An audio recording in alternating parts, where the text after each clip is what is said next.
The whole in history, every history book tells you the Knights Templar were born in the fire of the crusades. They were noble warrior monks who swore to protect pilgrims. It's a beautiful, simple lie. But the truth is far more dangerous. The real story begins in the shadows of Jerusalem. When the first knights arrived in the early 12th century, there weren't hundreds, there were just 9 men, led by Hugues. They were handpicked and bound by oaths far older than their cross. They had one secret mission, and they immediately went dark. Imagine this. You're in a war zone, and your elite security force vanishes. For 9 full years, these 9 founding knights didn't patrol roads, didn't build fortresses, and barely fought any battles. Even the chroniclers found their silence unusual. Ask yourself, what were they really doing for 9 years? Their suckled residence was located right on the Temple Mount, the very ground where King Solomon's great temple once stood. And it was here, beneath centuries of dust and holy lies, that their true work began. They descended daily into the labyrinth, returning only to sleep and speak in hushed tones. They weren't fighting for Christ. They were digging for knowledge. They had stumbled upon something sealed beneath centuries of stone and scripture. They found chambers untouched by time, vaults sealed with symbols that bore no cross, no Latin. They were symbols blending Egyptian, Phoenician, and something older, something alien to the known world. What they found was not gold. It was the forbidden inheritance. The scrolls, texts older than the Gospels, written in tongues unknown to Europe. Texts not about faith, but about divine science, sacred geometry, and the principles of the universe. They found evidence of a covenanta secret pact, tied not to the Vatican, but to Solomon himself. When the 9 knights finally re-emerged, they were changed. Their silence was heavier. Their purpose had been totally redefined. This was no longer about defending pilgrims. This was about guarding a secreta, truth too dangerous to survive in the light. In those stone corridors beneath Jerusalem, the real order of the temple was born. The Solomonic blueprint, the knowledge they carried back to Europe, was volatile, and they couldn't write it down openly. So, they encoded it. The first clue to their new purpose lay in the structures they suddenly began to raise across Europe. These were no longer just crude, utilitarian buildings. Suddenly, these warrior monks were speaking in terms of proportion, celestial alignment, and harmonic resonance. The Solomonic blueprint was a living architectural code. The knights were speaking in terms of proportion, celestial alignment, and harmonic resonance. They encoded their discoveries into architecture, using sacred geometry, a discipline that viewed mathematics as divine language. Chartres Cathedral is the ultimate example. It is not a simple religious symbol. Its dimensions follow celestial harmonics. Its famous labyrinth is a complex cosmic diagram, a path of initiation based on the knowledge the Templars supplied.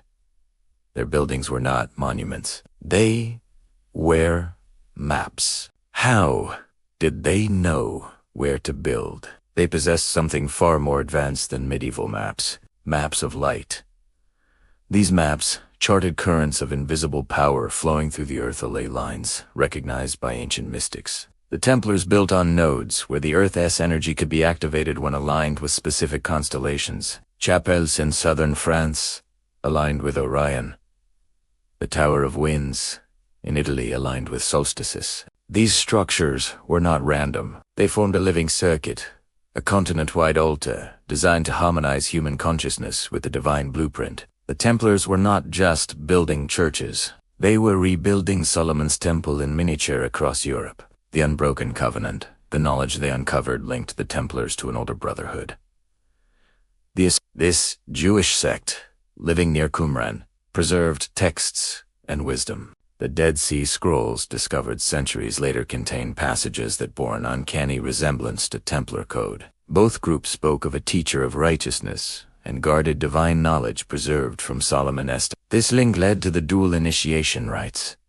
The second rite, the ritual of the third veil, was silent, performed in subterranean chambers, transforming the warrior into a priest-knight, a living vessel of Solomon's inner teachings. The most volatile secret the Templars guarded was the sacred lineage. The legends of the Holy Grail were a perfect poetic decoy.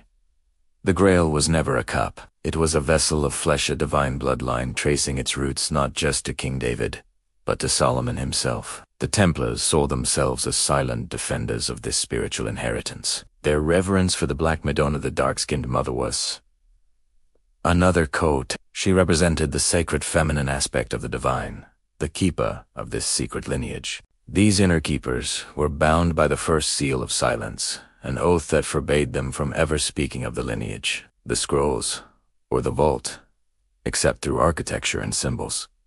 They became living archives. Rome's terror and the Exodus for decades. The Vatican watched the Templars unimaginable rise. They had become too powerful, too wealthy, and most importantly, too silent. The Church's power was rooted in being the sole gatekeeper of heaven. The Templars suggested a different kind of access to the Divine One that bypassed Rome entirely. The Vatican's gaze turned from warm blessing to cold fear. The conflict exploded on Friday, October 13th, 1307. King Philip IV of France, pressured by the Pope, unleashed a sudden, coordinated purge. The real terror was truth. The Inquisition sought to silence, not the army, but the torchbearers of forbidden wisdom. But the Templars were prepared.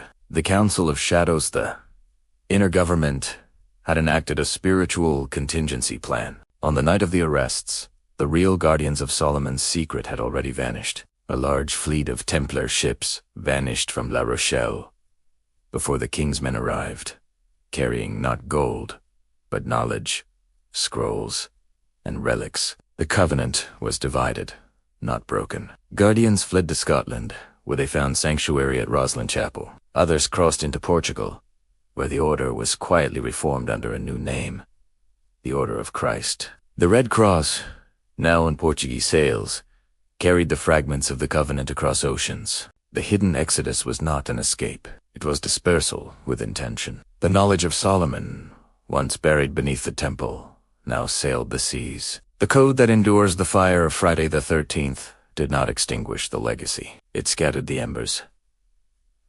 The architecture of memories survived. The knowledge was passed on through secret societies and groups, like the Freemasons, who adopted the Templars' sacred geometry and encoded symbols. They built not for wealth, but to preserve a message. In Scotland, Roslin Chapel became the sanctuary. The entire building is a coded vessel, a monument to knowledge the Church could not destroy because it never knew it was there. Even today, the Vatican operates in fear of the Templar truth. It is rumored that deep inside the Vatican's secret archives lies the Cententum Vault, a chamber sealed by papal decree and containing the original Templar scrolls and tablets. The contents are not destroyed, but simply locked away. The Keepers of Shadow continue their silent work, not against heresy in the streets, but against memory in the stones. They know the truth does not sleep. The Templars were never about the past.